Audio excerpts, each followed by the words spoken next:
Change is in the air at Oklahoma. Yes, the Sooners are going to the SEC some point soon, but there's a coaching change this year, and that's the big storyline for the Sooners as Brent Venables returns to Norman to replace Lincoln Riley after Lincoln Riley left to go to USC. Are the Sooners still the favorite to win the Big 12? Let's break it down. I'm Steven Lasson. Please subscribe to my YouTube channel. We've got more great and in-depth college football coverage coming all year. Looking back at last season, Oklahoma finished 11-2. It was the first time that Oklahoma missed the Big 12 title game since it returned in 2017. So 11 wins is good, but obviously the standard at Oklahoma is very high, and missing out on the Big 12 championship game was a big deal. They lost to Oklahoma State by 4, lost on the road to eventual Big 12 champ Baylor 27-14. Worth noting, Oklahoma had 7 games decided by one score. They went 6-1 in those 7 games. We know Oklahoma's had one of the nation's top offenses under former coach Lincoln Riley. I wouldn't expect that to change under new offensive coordinator Jeff Lebby. Last year, Oklahoma averaged 39.1 points a game. This season, they have a lot of change, especially with Lebby coming over from Ole Miss.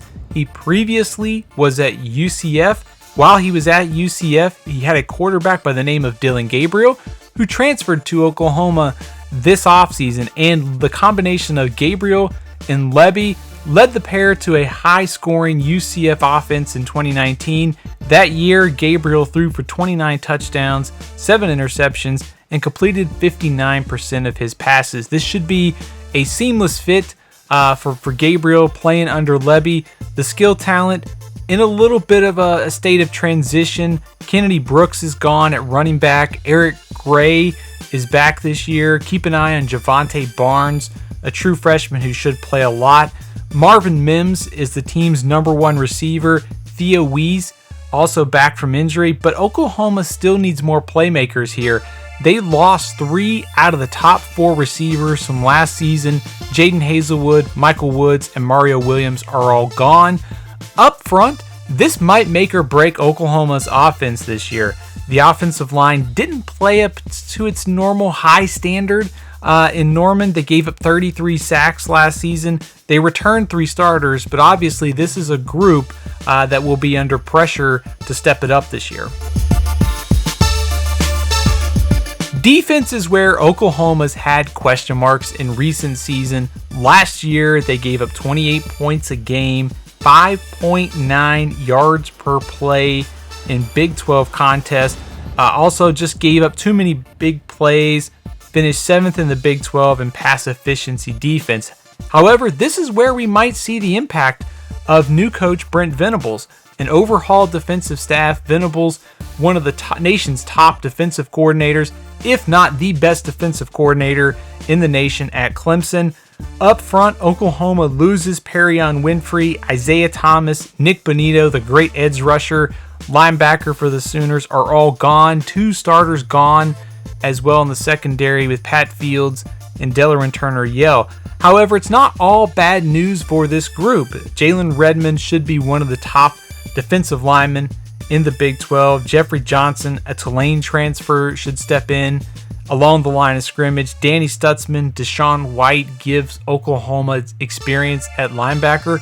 Also, Woody Washington and DJ Graham, 2 experienced corners that have been battle-tested in the Big 12. So, yes, the secondary needs to play better, but there still is pieces here that Venables can build around, and not to mention they have added some depth to the transfer portal. So this is where I think we'll see Brent Venables make an impact in year 1. We've mentioned the transfers, big-time players potentially for Oklahoma and Dillon Gabriel on offense and Jeffrey Johnson. Also, Oklahoma's brought in some other names on defense, as you can see on the screen there, that should help improve the depth of this defense this season. The schedule for Oklahoma is fascinating. First of all, there's a non-conference game against Nebraska in Lincoln. Also in Big 12 play, home dates against Kansas State and Baylor and Oklahoma State. So they host two of their toughest games. They have tricky road trips. TCU at Iowa State, West Virginia at Texas Tech, and of course, there's the big one in Dallas against Texas. Finally, Oklahoma's over-under is 8.5 this season. Couple key questions I think will make or break Oklahoma's season. How does this team navigate the transition?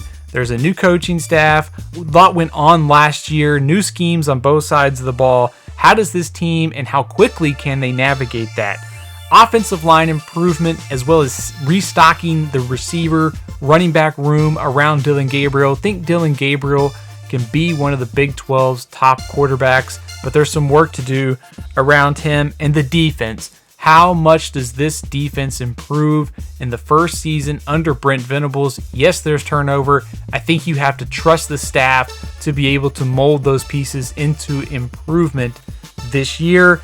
I think Oklahoma, the over-under at FanDuel has them at 8.5. I think this is a team that could win the Big 12. I don't think there's a lot of gap between Oklahoma, Baylor, Oklahoma State, and some of the others. So if Oklahoma answers some of these questions that we talked about, this is a team that can win the Big 12 and get back to a New Year's Six bowl.